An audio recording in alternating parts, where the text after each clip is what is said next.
우리가 어떤 것을 잘하기 위해서는 선생님을 잘 만나야 됩니다. 물론 개인적으로 혼자 독학하고 연습해서 좋은 결과를 얻을 수도 있지만 좋은 선생님을 잘 만나면 그만큼 시간도 단축되고 그리고 여러 가지 면에서 유익을 얻는 것이 참 많이 있습니다. 그래서 선생님을 잘 만나지 못하고 자기가 열심히 하면 원하는 것을 쉽게 얻지 못할 때가 참 많이 있는 것을 보게 됩니다. 저도 그런 경우가 있습니다. 저는 피아노를 치고 싶었습니다. 그래서 피아노 연습을 혼자 했습니다. 그래서 바이엘 상, 바이엘 할 이렇게 혼자 피아노 앞에서 연습을 하는데 치다 보니까 중간에 어려운 게 있는 겁니다. 두 손을 쳐야 되는 거죠. 연습하다가 너무 힘드니까 그냥 한 장을 넘겼습니다. 한 장을 넘기니까 너무 또 쉬운 거예요. 또 열심히 쳤습니다. 그러다가 조금 지나니까 또 어려운 겁니다. 어려우니까 또 넘어갔어요. 그러니까 또 쉬운 거예요. 그렇게 저는 바이엘 상과 바이엘 하를 다 띄었습니다. 그러고 난 이후에 저는 피아노를 못 칩니다. 정말로 열심히 노력을 했는데 그 어려운 것을 저는 힘드니까 그냥 넘어가는 거예요. 만약에 선생님이 있었다면 이게 왜 중요한지 어떻게 해야 되는지를 잘 설명을 했을 것입니다. 그러면 피아노를 칠 수 있었을 텐데 저는 피아노 지금 코드밖에 못 칩니다. 우리가 무엇인가를 배울 때 좋은 선생님은 참으로 중요한 것입니다. 그래서 그 선생님을 통해서 무엇이 중요한 것이고 그리고 어떤 어려움이 있는지 그 어려움은 어떻게 극복해야 되는지 이런 것들에 대해서 잘 알 수 있기 때문에 그렇습니다. 이거는 우리의 신앙도 마찬가지입니다. 우리가 하나님을 정말 잘 섬기고 하나님이 원하시는 삶을 살고자 한다면 그것도 신앙의 선배를 잘 만나야 되는 것입니다. 그래서 우리가 말씀을 통해서 하나님께 사랑받는 사람들이 어떻게 살았는지 그들이 어떠한 마음을 가지고 또 어떻게 극복해야 되는지 이것들을 살펴보는 것은 우리의 신앙에 너무너무나 중요한 것입니다.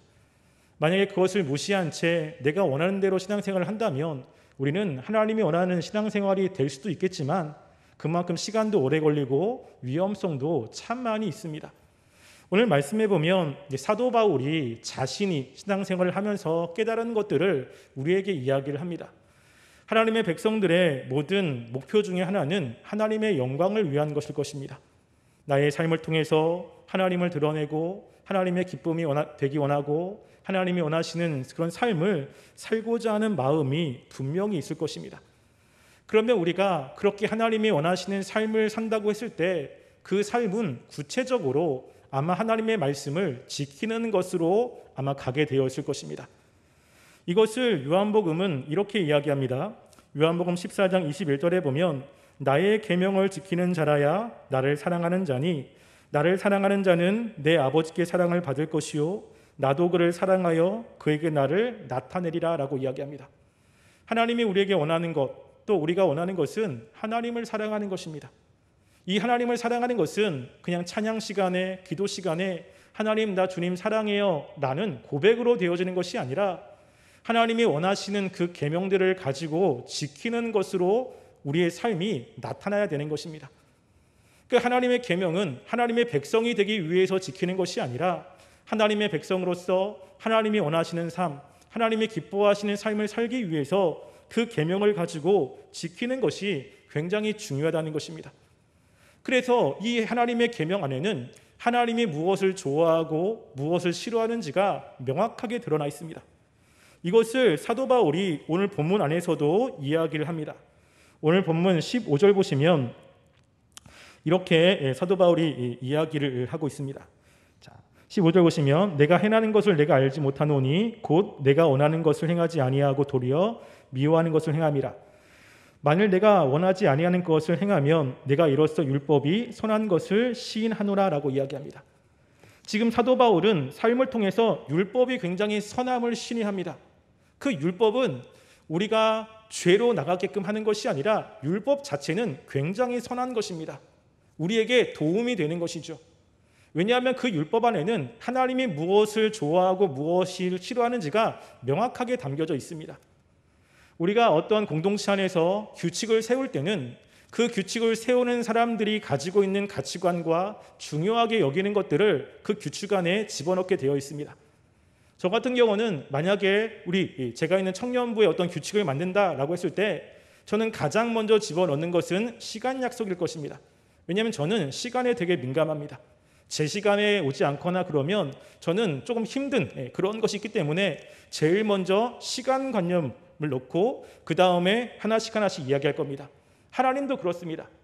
하나님께서 율법이라는 것을 주셨을 때 하나님의 백성이 마땅히 하나님의 백성다운 삶을 살아갈 때 여러 가지 계명을 주셨는데 그것은 하나님이 가지고 계신 속성, 하나님이 선하다고 얘기하는 것, 하나님이 꼭 필요하다고 생각하는 것들을 그 계명 안에 다 집어넣은 것입니다. 그것을 압축해가지고 이야기한 것이 바로 십계명의 내용 아니겠습니까? 십계명의 내용 보면 그 십계명 서론에 이렇게 이야기합니다. 하나님이 이 모든 말씀으로 말씀하여 이르시되 나는 너를 애굽 땅 종되었던 집에서 인도해 낸 내 하나님 여호와니라 라고 이야기하죠. 지금 이 말씀을 하시는 분이 지금 이 말씀을 듣는 이스라엘 백성과 어떤 관계인지를 먼저 선언합니다. 무엇이냐면 애굽 땅 종되었던 곳에서 하나님께 구원받은 백성들이 지켜야 되는 계명이라는 겁니다. 그래서 그 계명 가운데 1계명부터 4계명까지는 하나님을 사랑하는 것, 그리고 나머지 5계명부터 10계명까지는 이웃을 사랑하는 사랑의 계명이 들어가 있어요. 왜냐하면 우리가 믿고 있는 하나님은 사랑의 하나님 아니겠습니까? 그러니까 하나님이 가장 중요하게 여기는 것은 사랑이라고 하는 거예요. 그러면 그 하나님을 사랑할 때 어떻게 사랑하느냐? 그 당시 이스라엘 백성들의 상황에 맞게 하나님을 사랑하려면 이런 것들을 해야 되고, 그리고 이웃을 사랑하려면 그 사랑할 때 이런 것들을 하는 것이 이웃을 사랑하는 것이다라고 하면서 그 사랑에서 파생되는 많은 문제들, 해야 되는 것들에 대해서 말씀을 전하고 있는 것입니다. 그래서 하나님의 말씀대로 살아간다, 내가 하나님께 영광을 돌리며 하나님의 백성다운 삶을 산다라고 했을 때는 우리들에게 항상 하나님의 계명인 이 율법이 우리들에게 지침서로 주어지는 것이고, 우리는 그 말씀대로 살아가는 사람들이 하나님이 기뻐하시는 삶을 살게 되는 것입니다. 단지 하나님께 고백으로 하나님 사랑합니다 라고 하는 고백으로만 되어지는 것이 아니라 실제로 그 사랑하는 것은 하나님의 계명을 가지고 붙잡고 살아내는 것과 관련이 있다라고 하는 것이죠. 그래서 우리가 은혜를 받거나 그러면, 하나님의 마음을 깨닫거나 은혜를 받으면 우리 마음 가운데 하나님의 말씀대로 살려고 하는 강한 욕구가 있지 않습니까? 하나님이 그것을 원하시는 거예요. 그래서 신앙이 좋다라고 하는 것은 무엇이냐면 그 하나님의 계명을 잘 지키고, 그리고 그 계명 가운데는 하나님의 의도를 잘 파악해서 그 의도에 맞게 그 계명들을 잘 지켜나가는 사람들, 이게 신앙이 좋은 사람들이죠. 그 중에 가장 중요한 것은 바로 사랑이라고 하는 것입니다. 이것은 신약도 마찬가지입니다. 신약에도 보면 로마서 13장 8절부터 10절에 보면요, 피차 사랑의 빛 외에는 아무 애든지 아무 빛도 지지 말라. 남을 사랑하는 자는 율법을 다 이루었느니라. 가늠하지 말라, 살인하지 말라, 도적질하지 말라, 탐내지 말라 한 것과 그 외에 다른 계명이 있을지라도 내 이웃을 내 자신과 같이 사랑하라 하신 그 말씀 가운데 다 들었느니라. 사랑은 이웃에게 악을 행하지 아니하냐니 그러므로 사랑은 율법의 완성이니라 라고 이야기합니다. 신약의 바울도 똑같이 이야기하는 거예요. 무엇이 굉장히 중요합니까? 사랑이라고 하는 거예요. 사랑이라고 하는 것을 실천할 때 범주 가운데 도적질, 간음 또는 미워하는 것, 이 모든 것들이 거기에 들어가 있는 것입니다. 각각이 따로따로가 아니라 그 모든 것이 사랑이라고 하는 범주 안에 다 들어가 있는 거예요. 그래서 우리가 하나님 말씀대로 살아가려면 하나님을 사랑하며 이웃을 사랑하고 싶은 마음이 우리 가운데 있지 않습니까? 지금 아마 여기 계신 모든 분들도 그렇게 하나님과 이웃을 사랑하고 하나님의 계명을 지키려고 하는 이런 마음이 있을 것입니다. 근데 문제는 뭐냐면, 문제는요, 그렇게 하나님의 계명대로 살려고 하는데 문제는 안 된다는 게 문제인 거예요. 이게.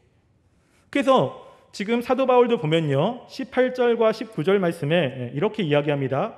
내 속 곧 내 육신에 선한 것이 거하지 아니하는 줄을 아노니 원함은 내게 있으나 선을 행하는 것은 없노라. 내가 원하는 바 선은 행하지 아니하고 도리어 원하지 아니하는 바 악을 행하는도다라고 이야기하는 거예요. 자기도 알아요. 하나님의 계명을 지키며 살아가는 것, 그 계명이 정말로 선하고 거룩하다는 걸 알아요. 그래서 그 말씀대로 살려고 노력하고 몸부림칩니다. 너무 그렇게 살고 싶은 거예요. 근데 문제는 뭐냐면 자신 안에 그 말씀대로 살아갈 수 있는 힘이 없다는 것을 깨달은 것입니다. 자신 안에 그렇게 말씀대로 살고 싶은 마음이 있는데 자신 안에 뭐가 있냐면 죄라고 하는 것이 있어서 이 죄의 법이 그 말씀대로 살지 못하게 하는 것들을 발견하기 시작하는 거예요. 이게 이제 우리에게 가장 중요한 것입니다. 우리가 무엇인가를 할 때 어려움이 있지 않습니까?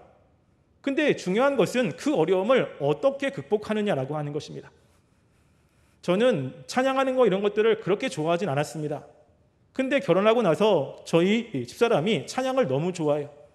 교회에서 찬양 인도를 해야 되니까 찬양을 조금 그래도 나름대로 하나님 앞에 온전하게 올려드리고 싶은 마음이 있었습니다. 그래서 제가 함께 사역했던 그 전사님 매형이 CCM 가수라고 해가지고 그럼 레슨을 좀 받자. 그래서 저희 집사람하고 또 전사님하고 같이 레슨을 받았습니다. 그렇게 매주 한 번씩 거의 20번 정도를 레슨을 받았어요. 근데 받으면 받을수록 모르겠는 거예요. 나름대로 막 이거 가르쳐주고 이렇게 하세요. 연습해 오세요. 전 또 열심히 특심해서 연습하라고 그러면 몇 시간씩 연습해 가거든요. 근데 가는데 모르겠는 거예요. 그러니까 시간이 지나도 찬양이 늘지가 않는 겁니다. 그래가지고 되게 마음이 힘들었어요. 그러다가 우연찮게 유튜브 가운데 버블디아라고 하는 그 가수가 그 레슨을 하는 그 유튜브가 이렇게 제 눈에 보인 겁니다. 그래서 들어갔어요. 그러니까 처음부터 호흡은 어떻게 해야 되는지, 또 발성은 어떻게 내야 되는지, 그리고 소리를 어디로 때려야 되는지 이런 것들을 가르쳐 주는데 잘 안 되죠. 원래 잘 안 돼요. 이게 되게 힘든 겁니다. 그러면 이렇게 연습해 보세요. 저렇게 연습해 보세요. 이런 느낌 있죠? 이런 겁니다. 라고 정확하게 가르쳐 주는 거예요. 그래서 그 사람이 하는 대로 해봤더니 이게 되는 겁니다. 그래가지고 조금씩 찬양이 늦는 것을 제가 경험하게 돼요. 우리가 무엇인가를 열심히 해야지 잘해야지라고 하는 것도 중요하지만 중요한 것은요, 할 때 어려움이 있다고요. 힘든 것이 있는 거예요. 그래서 전문가들은 그 힘든 것이 무엇인지 알고요, 그 힘든 것을 어떻게 극복해야 되는지를 아는 겁니다. 그래서 그것을 극복할 수 있는 방법, 이런 것들이 굉장히 중요한 겁니다. 사도 바울도 하나님의 율법이 선하고 그 율법대로 살아야 기쁨이 되는 거 아는데 뭘 발견했냐면 율법대로 살지 못하는, 하나님의 계명대로 살지 못하는 자신을 발견하게 되는 거예요. 아무리 노력해도, 아무리 열심히 살려고 그래도 자신 안에 살고 싶지 않은 죄의 법을 발견하기 시작한 겁니다. 그래서 사도 바울이 21절 말씀에 보면 이렇게 이야기하지 않습니까? 그러므로 내가 한 법을 깨달았노니 곧 선을 행하기를 원하는 나에게 악이 함께하 있는 것이다. 내 속사람으로는 하나님의 법을 즐거워하되 내 지체 속에 다른 한 법이 내 마음의 법과 싸워 내 지체 속에 있는 죄의 법으로 나를 사로잡는 것을 보는도다. 이걸 발견한 거예요. 그러니까 우리도 이거 발견하지 않습니까? 말씀대로 살려고 노력하면 살지 못하게 하는 내 안에 죄악된 성향들이 있어요. 다른 때는 모르겠는데 이번에 내가 정말 특세를 해야겠다. 이번에 내가 말씀을 더 읽어야겠다. 내가 하나님 말씀을 이걸 해야겠다라고 한다면 그렇게 하지 못하게 하는 내 안에 죄의 법들이 있지 않습니까? 이게 우리를 되게 힘들게 만드는 거예요. 그럴 때 우리는 어떻게 합니까? 내가 더 노력해야지, 더 힘을 내야지, 더 무엇인가를 해야지, 이렇게 이야기합니까? 그러면 아니면 내가 하나님 말씀대로 살아야 되는데 왜 나는 이렇지? 나는 안 되나 봐. 다른 사람은 잘 살아가는데 왜 나만 이러지? 왜 나만 안 되지? 왜 내 마음은 이렇지? 그러면서 혹시 열등감에 사로잡히거나 아니면 위축됩니까? 사도 바울은 뭐라고 이야기하냐면요, 당연하다는 거예요. 이게 너무 당연하다는 것입니다. 그리고 이것이 올바른 거예요. 우리가 말씀대로 살아갈 때 느껴지는 건 뭐냐면 죄의 힘이 느껴지네요. 이게 너무나 당연하게 있어야 되는 것입니다. 말씀대로 살아갈 때 그대로 살지 못하게 하는 죄의 힘을 경험하게 되고 그 죄의 힘 때문에, 이것 때문에 고민하며 슬퍼하며 하나님께 기도하는 이런 모습이 당연하게 있어야 되는 것을 이야기를 합니다. 사도 바울이 이것을 여기서만 이야기하는 것이 아니라 갈라디아에서도 이 이야기를 합니다. 갈라디아 5장 16절과 17절 말씀에는 이런 말씀이 있습니다. 제가 읽어드리겠습니다. 내가 이르노니 너희는 성령을 따라 행하라. 그리하면 육체의 욕심을 이루지 아니하리라. 육체의 소욕은 성령을 거스리고 성령은 육체를 거스르라니 이 둘이 서로 대적함으로 너희가 원하는 것을 하지 못하게 하려 함이라. 우리 안에 싸움이 있다는 거예요. 이게 너무 당연하다는 것입니다. 성령님이 우리 안에 역사해서 하나님 말씀대로 살게끔 합니다. 그럼 성령의 역사는 어떤 것으로 나타나냐면요, 요한복음 14장 15절에 보면, 14장 15장 16절에 보면 성령에 관한 말씀을 예수님이 하십니다. 그 당시에 사람들은 성령이 어떠한 존재인지 이해가 별로 없었어요. 그래서 예수님께서 올라가시면 성령님이 내려올 텐데 성령님이 이 땅 가운데 하나님의 백성들에게 하시는 것이 무엇인지를 이야기를 하는데, 요한복음 14장 26절에는 이렇게 이야기합니다. 보혜사 곧 아버지께서 내 이름으로 보내실 성령, 그가 너희에게 모든 것을 가르치고 내가 너에게 말한 모든 것을 생각나게 하리니 라고 이야기하는 거예요. 성령님이 오셨을 때 하는 사역 가운데 뭐냐면 예수님의 말씀이 생각나게 하는 겁니다. 예수님의 말씀이 마음 가운데 깊이 묵상되고 마음 가운데 새겨지게 하는 것이 성령님의 역사라는 겁니다. 요한복음 16장 13절도 이렇게 이야기합니다. 그러나 진리의 성령이 오시면 그가 너희를 모든 진리 가운데로 인도하시리니 그가 스스로 말하지 않고 오직 들은 것을 말하며 장래일을 너희에게 알리시리라 라고 이야기하죠. 성령님을 진리의 성령으로 이야기합니다. 그리고 스스로 말하지 않아요. 예수님께서 말씀하신 것, 그 말씀하신 것들을 생각나게 합니다. 그 예수님이 말씀하신 것은 구약의 하나님이 말씀하셨던 것들을 예수님이 또 말씀하지 않습니까? 그러니까 성령님이 오셔서 역사할 때는 하나님의 계명, 하나님이 말씀하신 그 말씀들이 생각이 나게 하고 그 말씀대로 살아가게끔 역사를 하는 거예요. 근데 문제는 또 다른 육신의 법, 이 육체가 있어서 말씀대로 살지 못하게 하는 일들이 우리 가운데 벌어진다는 것입니다. 이게 너무 당연한 것입니다. 이것은 하나님의 말씀대로 살려고 애쓰는 사람들에게만 나타나는 모습이죠. 이걸 깨닫고 난 다음에 사도 바울이 24장 로마서 7장 24절에 이렇게 이야기합니다. 오라 나는 공고한 사람이로다. 이 사망의 몸에서 누가 나를 건져내랴. 탄식이 일어나는 거예요. 아니, 하나님의 말씀대로 살아야 하나님이 원하시는 삶을 살고 하나님께 영광 돌리는 삶을 사는 거 알아요. 살려고 노력하면 노력할수록 그렇게 살지 못하는 자신의 한계를 경험하게 됩니다. 이게 너무너무나 힘든 것입니다. 우리가 신앙생활을 할 때 다른 게 힘든 게 아니고요, 이게 힘든 것입니다. 이것은 하나님의 말씀대로 살려고 애쓰는 사람만이 죄의 힘을 경험하게 됩니다. 제가 굉장히 좋아하는 스포츠 가운데 하나가 그 동강이나 이런 데 가면 래프팅 있지 않습니까? 그래서 전해교회에서도 청년들을 데리고 래프팅을 타러 가고 그랬는데 래프팅이 너무너무 재밌어요. 8명이 딱 팀을 짜가지고 이렇게 물을 저어가면서 쭉 내려가면서 배도 한번 뒤집어지고 막 이런 스릴이 있습니다. 근데 래프팅을 탈 때 물살을 따라서 내려가면 너무너무 재밌는 거예요. 그냥 재밌어요. 그 물살의 힘이 얼마나 강한지 이거를 잘 알지 못합니다. 근데 반대로 이제 밑에서 강 하류에서 강 상류로 올라가기가 너무너무 힘들어요. 물살의 힘이 그때 느껴지는 거예요. 야, 이거 정말 내 힘으로는 그 상류까지 못 올라가겠다. 야, 물의 힘이 이렇게 강한가? 라는 생각이 드는 거죠. 우리가 죄악과 함께 먹고 살면 그냥 같이 흘러가면 죄의 힘이 뭔지를 잘 모릅니다. 그냥 죄가 시키는 대로 하고 제가 원하는 대로 행동하고 그러면 죄의 힘이 얼마나 강한지 전혀 몰라요. 그래서 하나님께 회개해라 라고 하면 뭘 회개하지? 내가 뭘 하나님께 용서를 구해야 되지? 잘 모르는 거예요. 그런데 말씀대로 살려고 애를 쓰고 하나님의 계명을 가지고 열심히 살려고 애를 쓸 때는 내 안에 그 말씀대로 살 수 없는 나의 연약함, 한계를 발견하게 되는 것입니다. 그러면서 내 힘으로는 절대 그 말씀 하나도 지킬 수 없다라고 하는 그 마음을 가지고 하나님 앞에 자신의 죄악들을 회개하며 나아가며 하나님, 나 어떻게 합니까? 나 너무 비참한 겁니다. 내 힘으로는 절대 하나님 말씀에 살 수 없습니다 라고 하는 고백이 그때 터져 나오는 것입니다. 우리가 마태복음에 보면 예수님이 팔복 가운데 이런 말씀을 하십니다.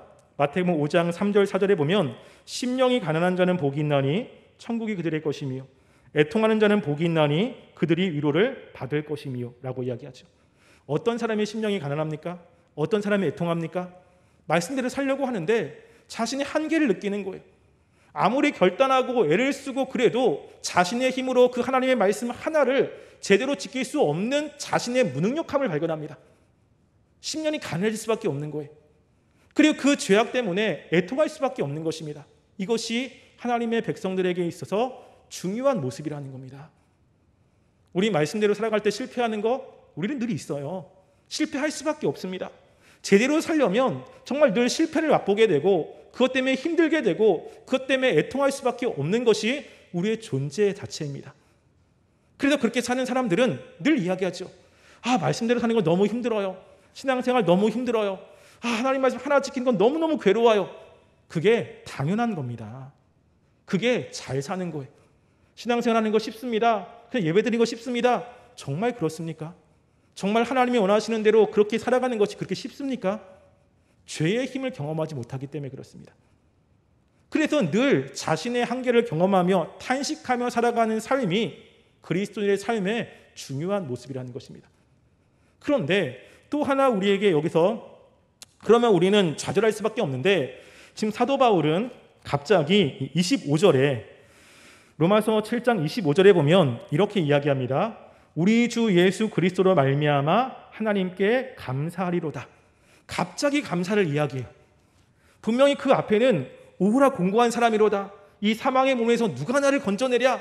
정말 자신의 그 처해 있는 상황 때문에 좌절하며 낙심하는데 갑자기 지금 하나님께 감사하고 있는 겁니다. 왜 그렇습니까? 자신에게 주시는 그 하나님의 은혜가 자신의 힘으로는 절대 하나님의 말씀대로 살 수 없는데 그럼에도 불구하고 하나님께서 자신에게 주신 은혜를 여기서 깨달은 거예요. 하나님, 나는 하나님의 말씀대로 하나도 할 수가 없습니다. 나는 하나님의 백성이지만 하나님의 그 율법을 하나도 지킬 수 없어 죽어 마땅한 존재인데 그런데 하나님이 나를 구원하신 겁니다. 그런데 그 예수님께서 나를 구원하셔서 하나님의 백성 삼아 주신 것이 너무너무나 감사한 거죠. 그냥 두면 이 죄 때문에 하나님의 사랑이 아니라 진노받을 수밖에 없는데 그런데 나는 이렇게 하나님의 말씀을 지킬 수 없는 죄로 가득한 존재이지만 그럼에도 불구하고 웬 은혜인지 웬 사랑인지 하나님이 자신을 선택하여 주시고 하나님의 자녀 삼아 주시고 그때그때마다 힘 주시고 은혜 주시는 그 하나님의 은혜가 너무너무 감사해 지금 중간에 하나님께 감사다라고 하는 찬양을 올려드리고 있는 것입니다. 우리도 그렇죠. 우리 자신을 보면 좌절할 수밖에 없습니다. 우리 자신의 능력만 보면 우리는 하나도 지킬 수가 없습니다. 너무나 당연한 거예요. 그러니까 우리가 누구를 늘 의지할 수밖에 없습니까? 하나님을 바라보는 겁니다. 하나님이 붙잡아 주셔야 되고 하나님이 도와주셔야 되고 하나님이 힘 주셔야 되고 하나님이 내 삶 가운데 역사하셔야 내가 그 하나님의 말씀대로 살아갈 수 있고 하나님의 은혜로 죄를 이길 수 있고 그리고 하나님이 원하시는 삶을 살아갈 수 있지 않습니까? 우리의 힘으로 어떤 것도 할 수 없습니다. 우리가 이 죄와 싸우는 것이 너무너무 힘들다는 것 인식하시고요. 우리의 힘으로 그것을 이길 수 없다는 것을 인식하시고 하나님 앞에 겸손한 마음으로 가난한 심령으로 주님께 나갔으면 좋겠습니다. 하나님을 의지했으면 좋겠습니다. 나의 죄악된 모습을 있는 그대로 가지고 하나님, 나는 이거밖에 못 삽니다. 열심히 하지만 나는 절대 이 죄를 이길 수가 없습니다. 하나님밖에 없습니다. 하나님 나를 도와주소서. 간구하며 나아가는 모든 성도님 되시기를 간절히 소원합니다. 기도하겠습니다.